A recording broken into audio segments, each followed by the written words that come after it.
Maybe not the creepiest thing to happen to me, but it definitely made me deactivate my account and look behind my shoulder.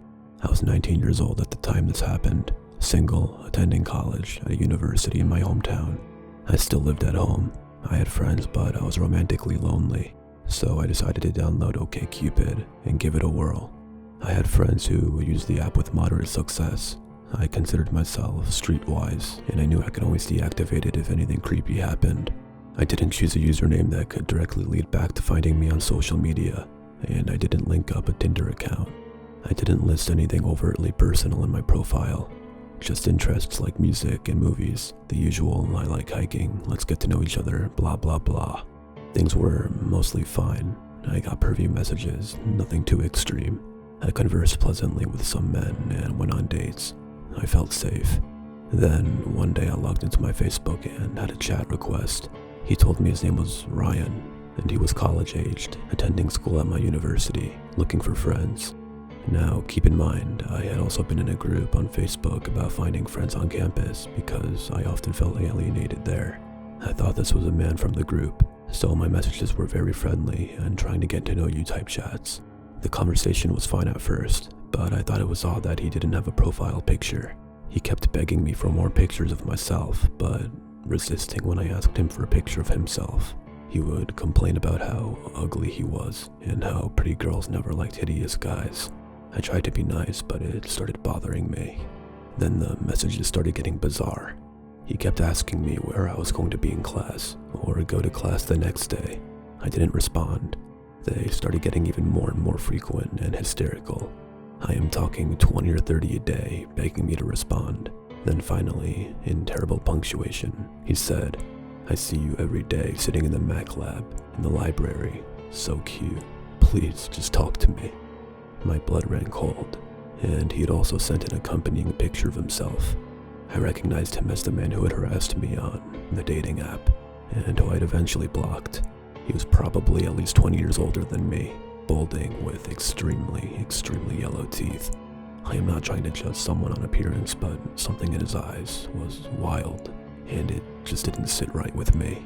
I'm not sure if I'm describing this right, but his eyes were just black pits. He really creeped me out. Somehow, he had found out my personal Facebook account from the dating app, and I'm not even sure how, but evidently, he also knew I studied at that library, in the Mac lab, and made it clear that he was watching me for quite some time. There was no way he would have known that unless he had been physically stalking me. I had never seen him on campus, and I never saw him again. I blocked him instantly from Facebook, and I always checked behind my back when I walked around at night on campus. For a while, I worried that he was still stalking me at the library, so I changed the locations I studied at. It was all very nerve-wracking to say the least.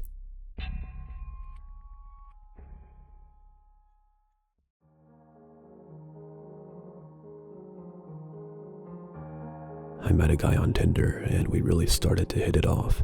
We had been chatting for a few weeks, and even discovered we had a few mutual friends. I was pretty intoxicated one night, was feeling social, and decided to call an Uber to his place. Once I got there, we talked outside for a while, and ended up vibing even better in person. I opened up to him about my health problems, and he opened up to me about his older sister, who had passed away from a similar condition to mine. I was curious about his sister, but I definitely didn't want to pry.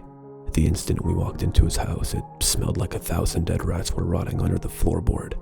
I was still pretty drunk, so I tried to forgive it because, hey, sometimes animals die under a house or in the walls, and there's nothing you can really do about it. He takes me to his room, which is seemingly normal. Kind of feminine, but that's cool, and we hook up. I ended up falling asleep there and waking up around 10 a.m. at the stench of death. I opened my eyes feeling very sober and started to look around the room. I noticed that only girls' clothes were hung in his closet. I start to assume I've possibly been cheated with. Then I see a giant black binder on his nightstand. When he woke up, I decided to jokingly ask him, "So, what's in that giant binder of yours?" Turns out it was every single episode of Golden Girls printed out. He said he read it at work, and it's the only show he'll ever watch. Okay. I asked him what he did for work, something I definitely should have known by this point, and he dodged the question. I sat up and looked at the pillow I'd been cozily sleeping on. It had no pillowcase, and was covered in what looked like to be old blood. It looked like the blood had been cuffed onto it. I started putting the unpleasant pieces together. I asked as sensitively as I could, "Hey, was this your sister's room?" I noticed the clothes in the closet. He says, "Yeah, and this is her bed. I haven't changed anything or washed anything. It just makes me feel better to be in her bed. This is actually where I held her when she died. And you remind me so much of her. I really, really like you." And then he casually tried to hook up with me, like he didn't just drop unsettling as fuck news. I felt immensely sorry for him, but needed to get out of there. I made some excuse and left. I decided not to entirely ghost him because of how bad I felt for him. He was clearly dealing with some really dark shit. We kept in contact for a few weeks until I went on my Find My Friends app and noticed that he had clearly taken my phone while I was asleep that night and shared my location with himself. I called him and went off. This was not my first rodeo with the stalker type, and I was not dealing with it. He told me that he couldn't believe I thought he would do that, and I'm being a really terrible person by dumping him because his cat had recently died. I blocked him.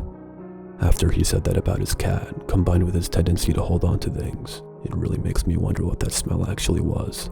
Let's hope not.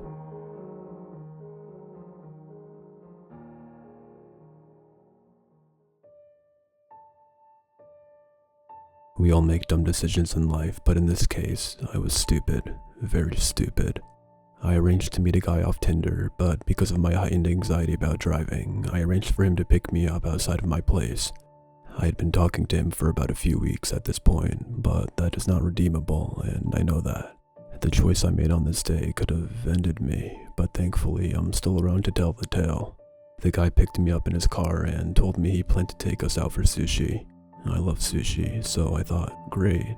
He put the name of the restaurant into his GPS and we were off, making pleasant conversation on the way there until I started seeing woods when I looked out of my window.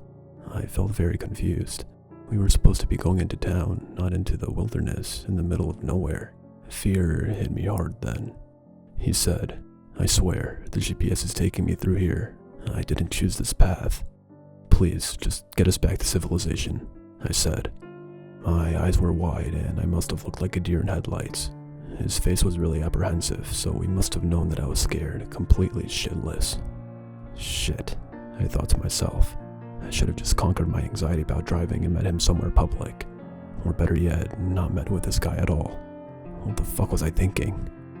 I tried to check my phone to see if I could assist him with the GPS, and that's when he said those spine-chilling words. "There's no signal out here." I remember just thinking to myself to try to look calm. Don't let him think you suspect he's onto something. But man, did I feel terrified. The tips of my fingers were cold while I was simultaneously sweating. If he was about to kill me, part of me wanted to get it over with so I wouldn't be left in anticipation. His forehead was perspiring. He kept saying, "I swear, I'm not doing this. I'm trying to get us back onto the route to the sushi place." I said, I don't care about sushi anymore. Get us to a gas station, just anywhere with people at this point." He said, "I don't have a shovel or weapon in my trunk or anything if that's what you're thinking." We finally reached the restaurant after what felt like an eternity. I'd never been so scared in my life. I didn't have much of an appetite and I was physically trembling when we arrived. But I figured, he didn't kill me when he had the chance, so I guess it was safe to continue the date now. I already planned on taking an Uber home because I didn't want to go through that experience again. I was shocked out of my mind when he asked, "So, when do you think we'll have sex?" I nearly choked on a piece of sushi.